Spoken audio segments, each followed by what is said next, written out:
Hello everyone. Welcome to the class of mathematics. I am Neha Agrawal and I am a faculty at the Department of Mathematics, NIT Polytechnic, Nagpur. Topic of our today's class is problems on Cramer's rule for three equations in three variables. So, let's start our today's class of determinant. Solve the following equation using Cramer's rule of determinant. X plus y plus z equal to 6.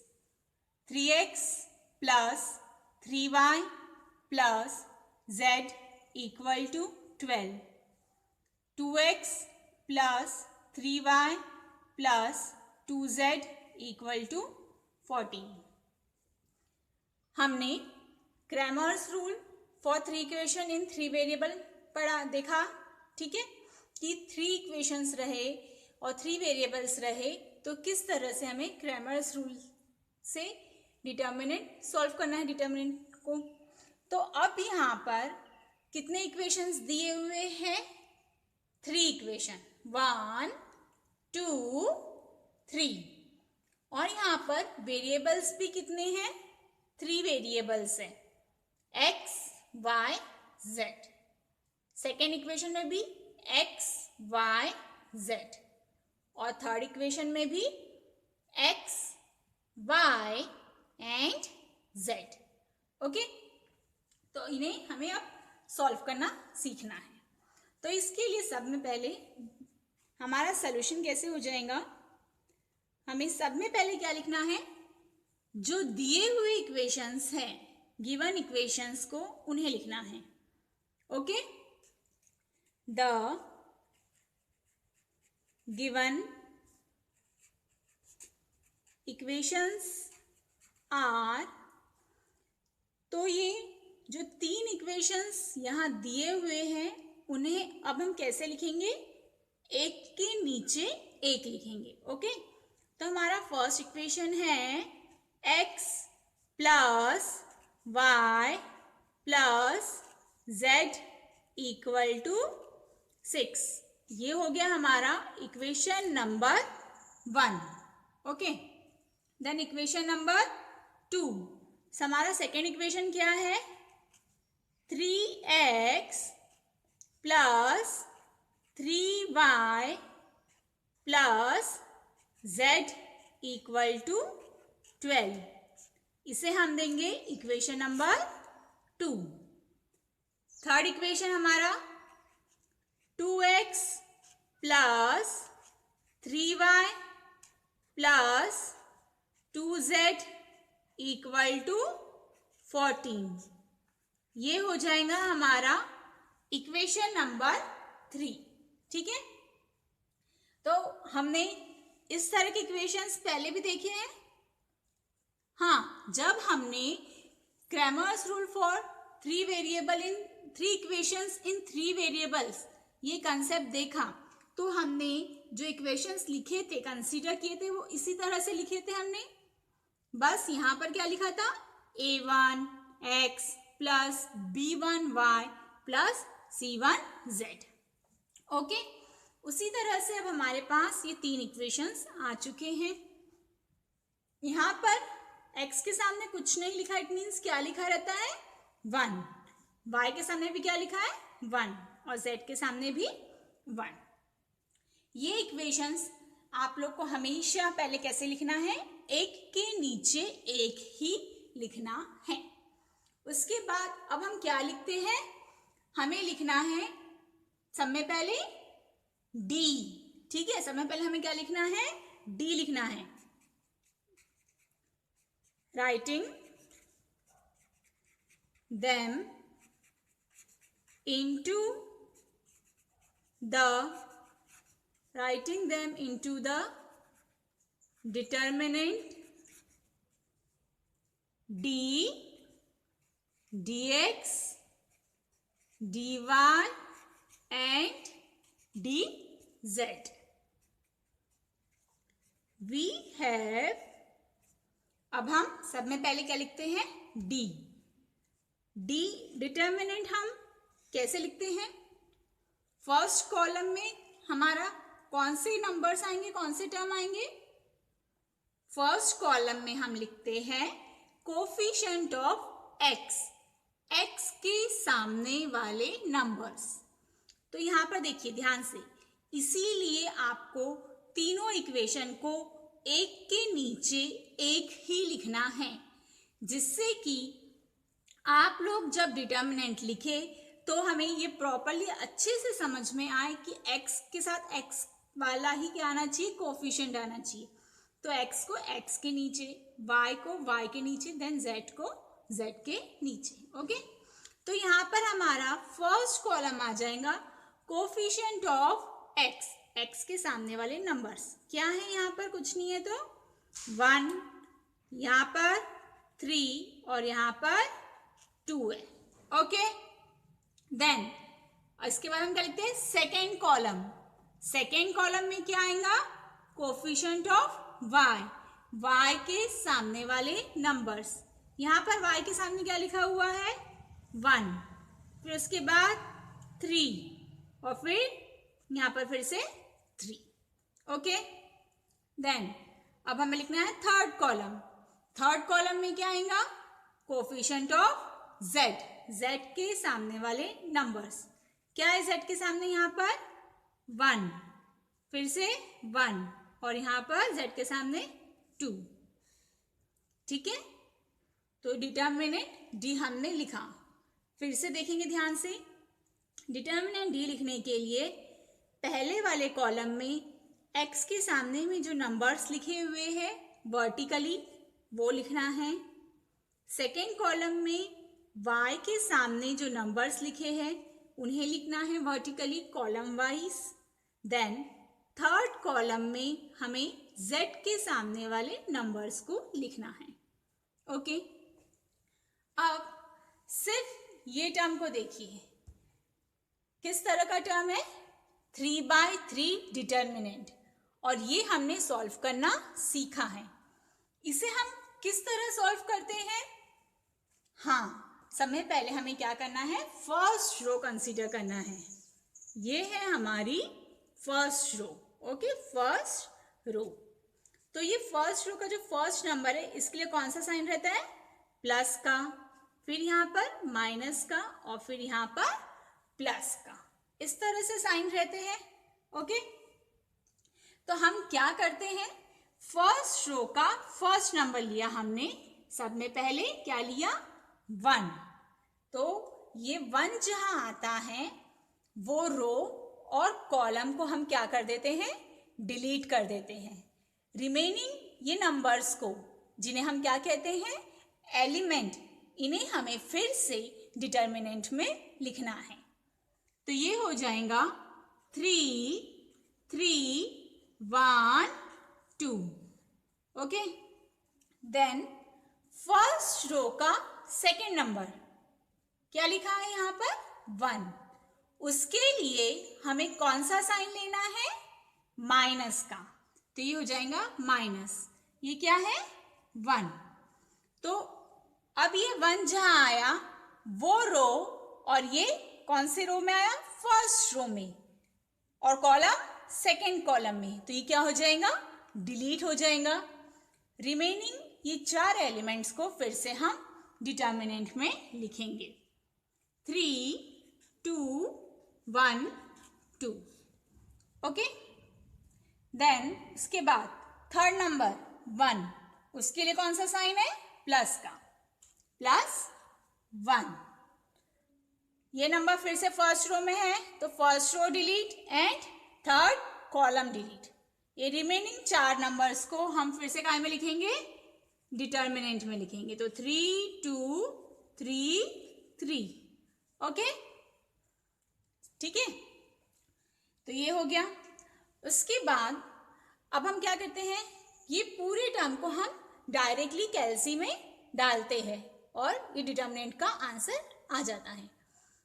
लेकिन हम ये step क्यों लिखे? मैंने पहले भी आपसे कहा है कि ये स्टेप कंपलसरी है लिखना, नहीं तो क्या हो जाएंगे, मार्क्स कट हो जाते हैं। ठीक है, ये इंपॉर्टेंट स्टेप है।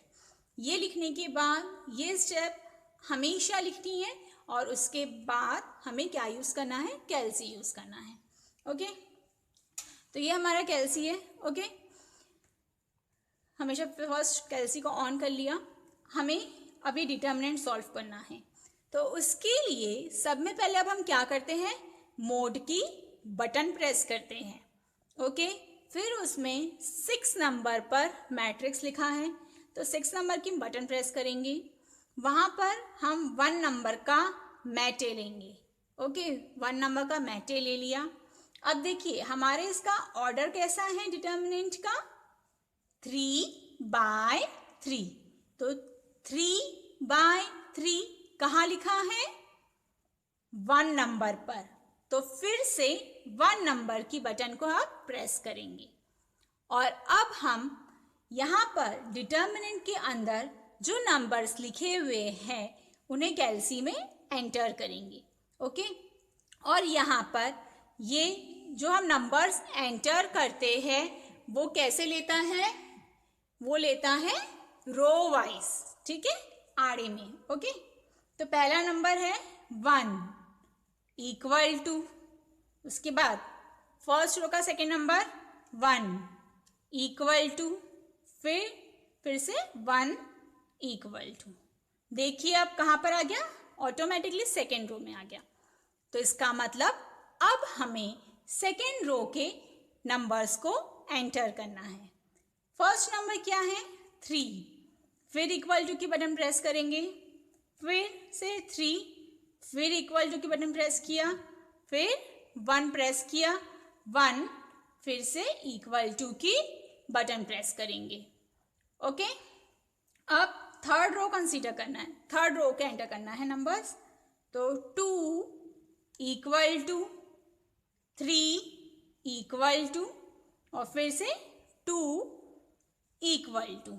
ओके, जब आप लोग ने ये लास्ट नंबर एंटर कर दिया और इक्वल टू प्रेस कर दिया, उसके बाद आप लोग को याद से कौन सी बटन प्रेस करना है, जहां पर लिखा है AC। क्या लिखा हुआ है, AC।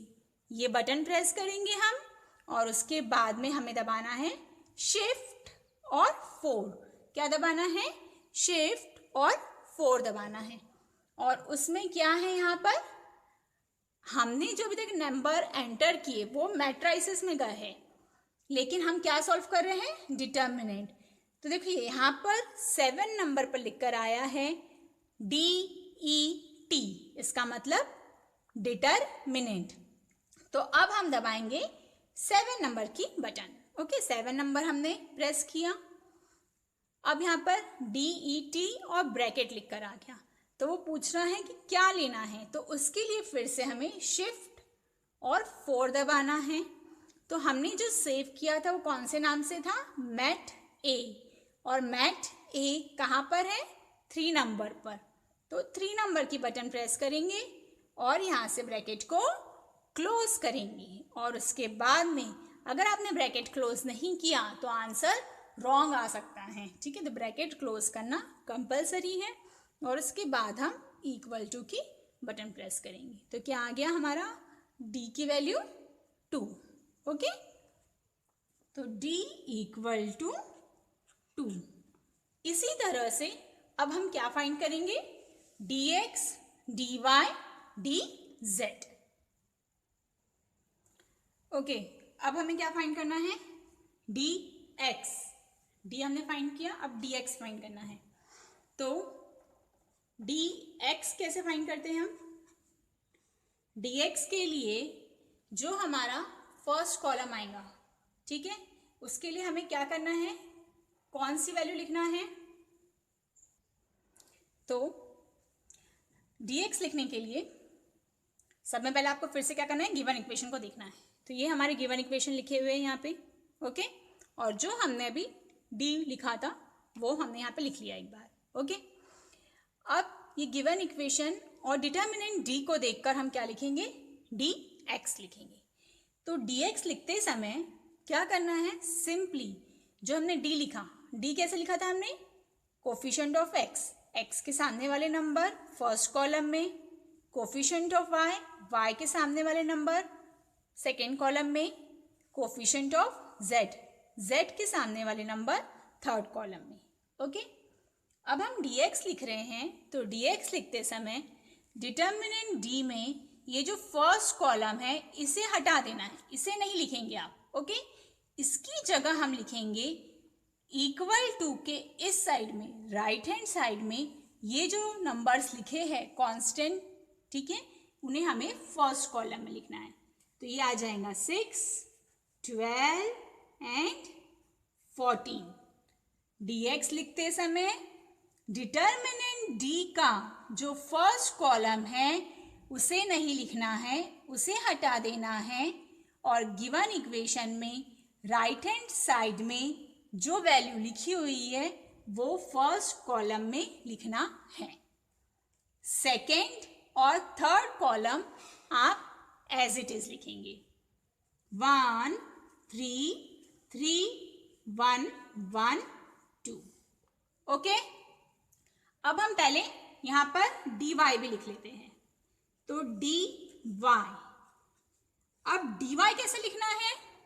dy लिखते समय डिटर्मिनेंट d में ये जो सेकेंड कॉलम है वो नहीं लिखना है, ठीक है।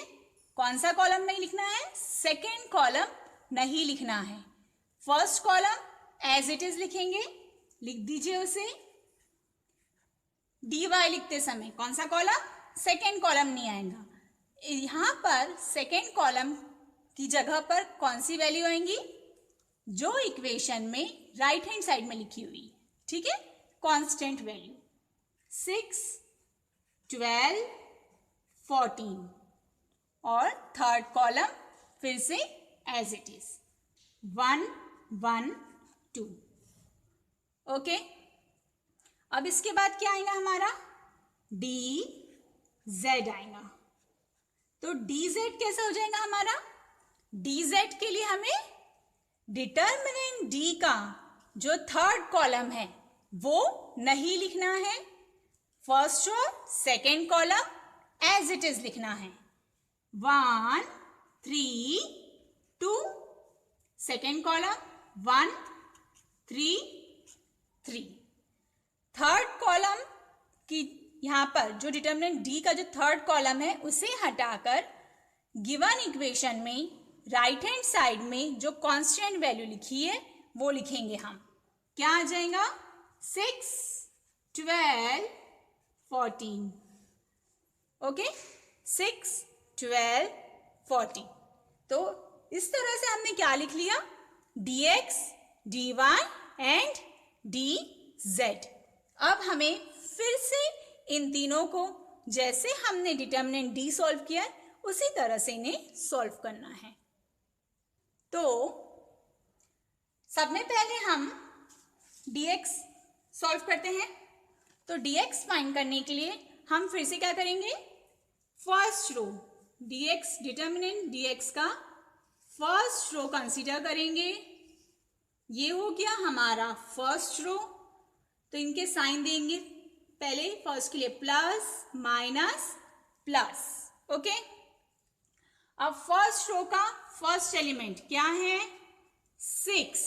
ओके, तो ये 6 कहां पर आया? फिर से फर्स्ट रो में और फर्स्ट कॉलम में, तो इन्हें हमें क्या कर देना है? डिलीट कर देना है। रिमेनिंग 4 नंबर्स को हम फिर से डिटर्मिनेंट में लिखेंगे। उसके बाद सेकेंड नंबर, उसके लिए साइन है -1। अब फिर से ये जो 1 है वो फर्स्ट रो में है, तो फर्स्ट रो डिलीट और second column delete. Remaining numbers को हम डिटर्मिनेंट में लिखेंगे। 12, 14, 1, 2। चेक करिए, 12, 14, 1, 2। अब third number, third element first row का, उसके लिए कौन सा साइन है? प्लस का, +1। ओके, फिर से फर्स्ट रो में है तो first row delete and third column delete. Remaining elements को हम फिर से डिटर्मिनेंट में लिखेंगे। तो आ जाएगा डिटर्मिनेंट 12, 14, 3, 3। ओके, चेक करेंगे फिर से वन मोर टाइम, करेक्ट है। उसके ये स्टेप लिखना हमेशा कंपलसरी है। ओके, उसके बाद हम फिर से कैल्सी का यूज करेंगे। कैल्सी में हम डायरेक्टली ये डिटर्मिनेंट एंटर करते हैं। ओके, तो कैल्सी को ऑन किया, उसके बाद सबसे पहले कौन सी बटन प्रेस करना है? मोड की। कौन सी बटन प्रेस करना है? मोड की। उसमें 6 नंबर पे क्या लिखा हुआ है? मैट्रिक्स। तो मैट्रिक्स मैटे कौन से नंबर पर है? 1। तो 1 प्रेस करेंगे। हमारा डिटर्मिनेंट का ऑर्डर है 3/3। 3/3 फिर से 1 नंबर पर है, 1 प्रेस करेंगे। अब क्या करना है हमें? ये नंबर्स एंटर करना है। कैसे लेता है ये नंबर? Row wise. रो कैसे रहता है? आड़े में। ओके, तो फर्स्ट नंबर है फर्स्ट रो का 6 equal to 1 equal to 1 equal to. First row के नंबर हमने एंटर कर दिए। उसके बाद सेकेंड रो क्या है हमारा?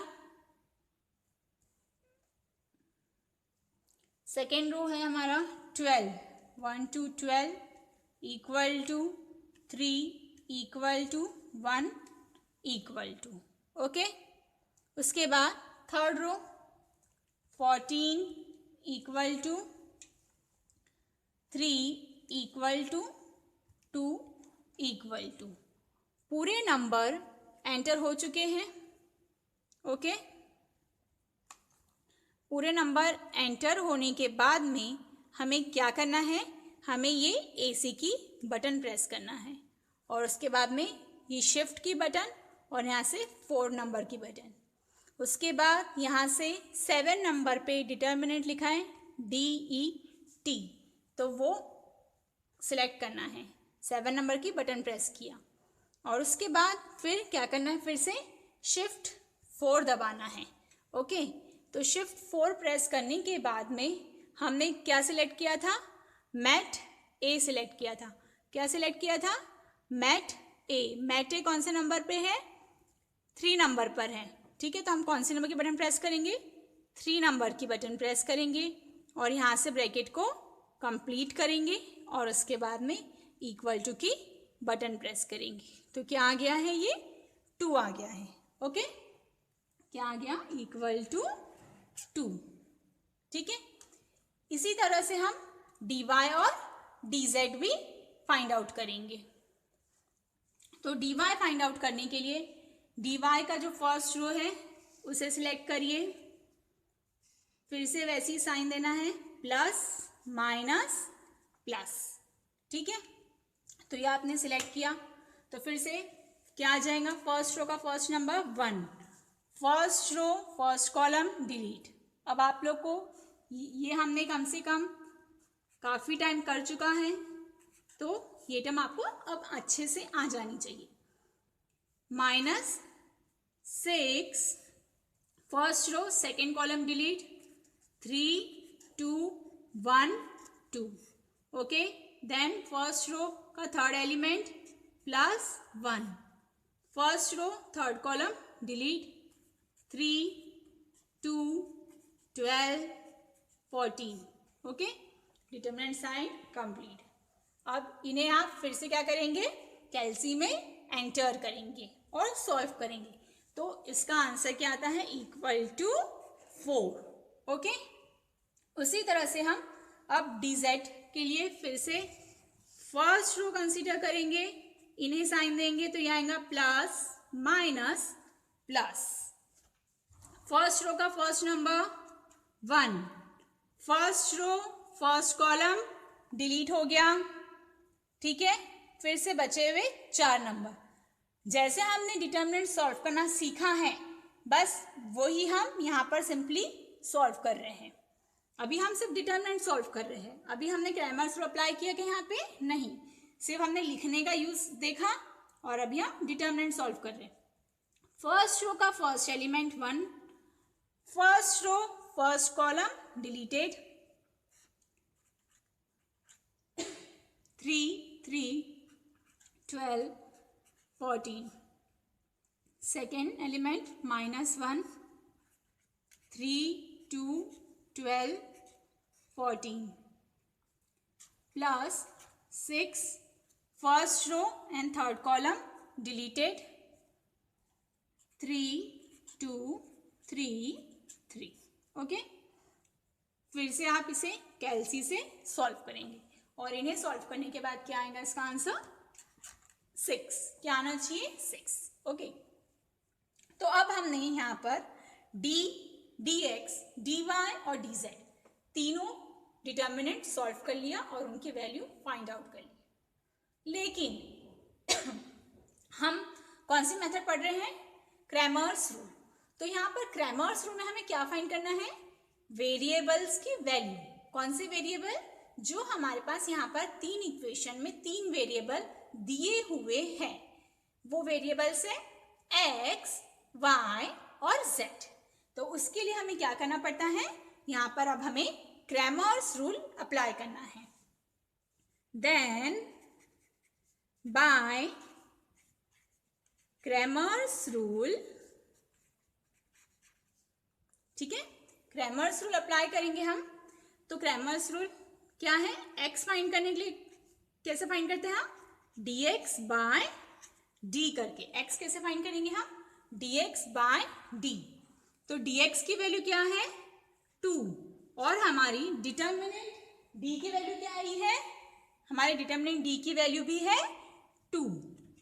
तो 2 डिवाइडेड बाय 2 आपको आता है तो ठीक है, अगर नहीं आता बाय चांस तो आप लोग को सिंपली क्या करना है? फिर से कैलसी का यूज कर लेना।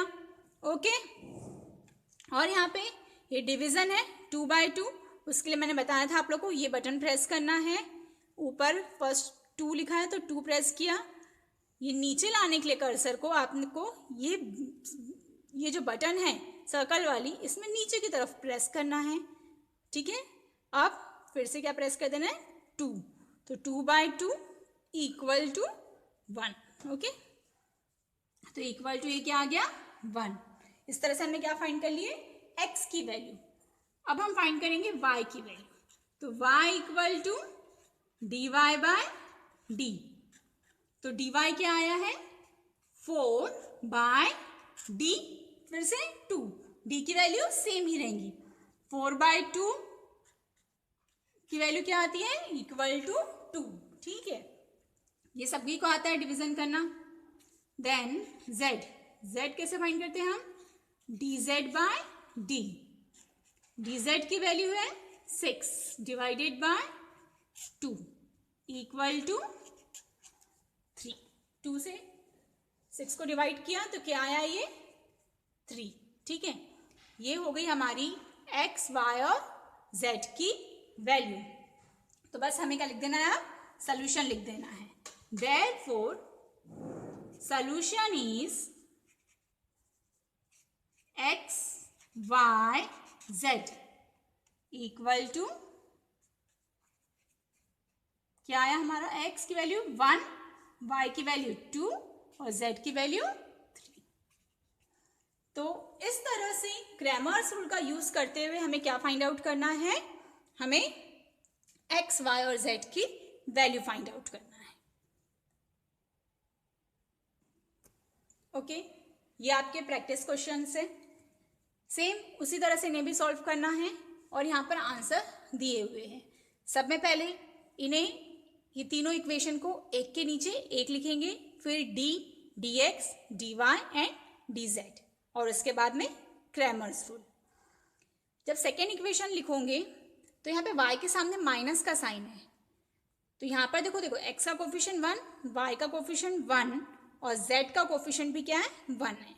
ओके, तो आप करेक्ट लिख लेंगे। लेकिन यहाँ पर भी x का कोफिशिएंट 1, बट यहाँ पे y का कोफिशिएंट 1 है क्या? नहीं, यहाँ पर y का कोफिशिएंट आ जाएगा -1। अगर प्लस लिखा रहा तो हम प्लस नहीं लिखते हैं क्योंकि वो ऑटोमेटिकली प्लस ही कंसीडर होता है। बट अगर माइनस लिखा रहा तो y का कोफिशिएंट यहाँ पर क्या हो जाएगा? -1 हो जाएगा। तो आपको फिर यहाँ पर -1 लिखना है और फिर सिंपली जैसे मैंने अभी बताया है वही स्टेप को फॉलो करते हुए सॉल्व करना है।